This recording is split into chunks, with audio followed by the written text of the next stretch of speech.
ভারতবর্ষে এমন এক রহস্যময় গ্রাম আছে যেখানে নাকি শুধু যমজ সন্তানই জন্ম নেয়। কিন্তু কেন? এই গ্রামের নাম কোডিনি, যা ভারতের কেরালা রাজ্যে অবস্থিত।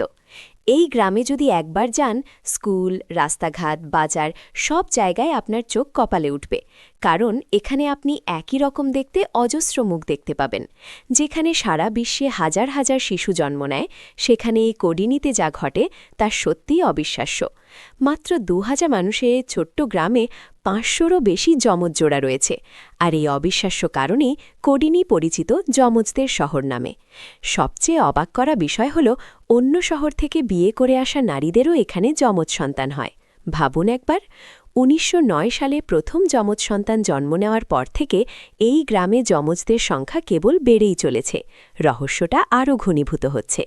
গবেষকরা এর পেছনে মানুষের খাদ্যাভ্যাস অথবা জেনেটিক্সকে দায়ী করেছেন বটে। অন্যদিকে স্থানীয়রা একে ঈশ্বরের অলৌকিক আশীর্বাদ বলে মনে করেন।